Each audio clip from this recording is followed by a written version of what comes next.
గ్రంథం 35వ అధ్యాయం. యోషీయా కుమారుడును యూదా రాజునైన యెహోయాకీము దినములలో యెహోవా యొద్ద నుండి యిర్మీయాకు వాక్కు ప్రత్యక్షమై, నీవు రేకాబీయుల యొద్దకు పోయి వారితో మాటలాడి, యెహోవా మందిరములోని గదులలో ఒకదానిలోనికి వారిని తోడుకుని వచ్చి త్రాగుటకు వారికి ద్రాక్షారసమిమ్మని సెలవీయగా, నేను యిర్మీయా కుమారుడను యెజన్యా మనుమడునైన హబజ్జిన్యాను అతని సహోదరులను అతని కుమారులనందరినీ అనగా రేకాబీయుల కుటుంబీకులనందరినీ తోడుకొని వచ్చితిని. యెహోవా మందిరములో దైవజనుడగు ఇద్గల్యా కుమారుడైన హనాను కుమారుల గదిలోనికి వారిని తీసుకొని వచ్చితిని. అది రాజుల గదికి సమీపమున ద్వారపాలకుడును షల్లూము కుమారుడునైన మయశేయ గదికి పైగా ఉండెను. నేను రేకాబీయుల ఎదుట ద్రాక్షారసముతో నిండిన పాత్రలను గిన్నెలను పెట్టి ద్రాక్షారసము త్రాగుడని వారితో చెప్పగా, వారు, మా పితరుడగు రేకాబు కుమారుడైన యెహోనాదాబు, మీరైనను మీ సంతతి వారైనను ఎప్పుడునూ ద్రాక్షారసము త్రాగకూడదని మాకాజ్ఞాపించెను గనుక మేము ద్రాక్షారసము త్రాగము. మరియు మీరు ఇల్లు కట్టుకొనవద్దు, విత్తనములు విత్తవద్దు, ద్రాక్షతోట నాటవద్దు, అది మీకుండనే కూడదు. మీరు పరవాసము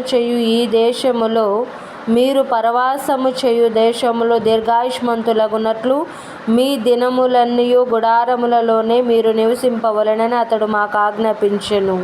కావున మా పితరుడైన రేకాబు కుమారుడగు యెహోనాదాబు మాకాజ్ఞాపించిన సమస్త విషయములలో అతని మాటను బట్టి మేము గాని, మా భార్యలు గాని, మా కుమారులు గాని, మా కుమార్తెలు గాని ద్రాక్షారసము త్రాగుట లేదు. మా తండ్రి అయిన యెహోనాదాబు మాకాజ్ఞాపించిన సమస్తమును బట్టి మేము విధేయులమగునట్లుగా కాపురమునకు ఇండ్లు కట్టుకొనుట లేదు, ద్రాక్షావనములు గాని పొలములు గాని సంపాదించుకొనుట లేదు, విత్తనమైనను చల్లుట లేదు, గుడారములలోనే నివసించుచున్నాము. అయితే బబులోను రాజైన నెబుకద్నెజరు ఈ దేశంలో ప్రవేశింపగా కల్దీయుల దండునకును సిరియనుల దండునకును భయపడి, మనము యెరూషలేమునకు పోదము రండని మేము చెప్పుకొంటిమి గనుక మేము యెరూషలేములో కాపురమున్నామని చెప్పిరి. అంతటా యెహోవా వాక్కు యిర్మీయాకు ప్రత్యక్షమై ఇలాగు సెలవిచ్చెను. ఇశ్రాయేలు దేవుడగు యెహోవా సెలవిచ్చినదేమనగా, నీవు వెళ్ళి యూదా వారికిని యెరూషలేము నివాసులకును ఈ మాట ప్రకటింపుము.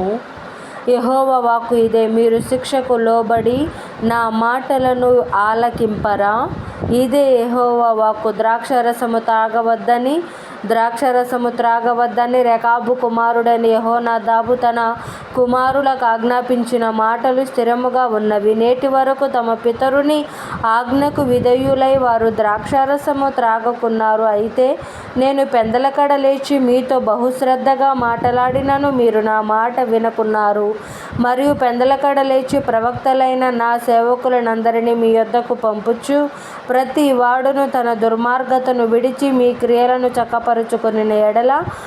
చక్కపరుచుకొనిన ఎడలను అన్య దేవతలను అనుసరింపకయు వాటిని పూజింపకయు నుండిన ఎడలను నేను మీకును మీ పితరులకును ఇచ్చిన దేశములో మీరు నివసింతురని నేను ప్రకటించితిని గాని మీరు చెవియొగ్గక నా మాట వినకపోతిరి.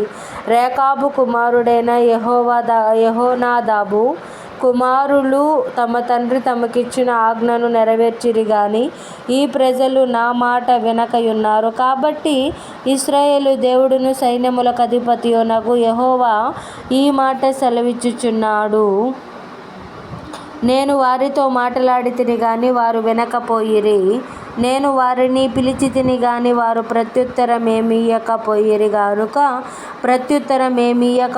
గనుక యూదా వారి మీదకిని యెరూషలేము నివాసులందరి మీదకిని రప్పించెదనని నేను చెప్పిన కీడంతయు వారి మీదికి రప్పించుచున్నాను. మరియు యిర్మీయా రేకాబీయులను చూచి ఇట్లనెను, ఇశ్రాయేలు దేవుడును సైన్యములకు అధిపతియునగు యెహోవా ఇలాగు సెలవిచ్చుచున్నాడు, మీరు మీ తండ్రి అయిన యెహోనాదాబు ఆజ్ఞకు విధేయులై అతని విధులన్నిటినీ గైకొని మొదలుకొని అతడు మీకు ఆజ్ఞాపించిన సమస్తమును అనుసరించుచున్నారు. కాబట్టి ఇశ్రాయేలు దేవుడును సైన్యములకు అధిపతియునగు యెహోవా సెలవిచ్చినదేమనగా, నా సన్నిధిలో నిలుచుటకు రేకాబు కుమారుడైన యెహోనాదాబునకు సంతతి వాడు ఎన్నడూ నుండక మానడు.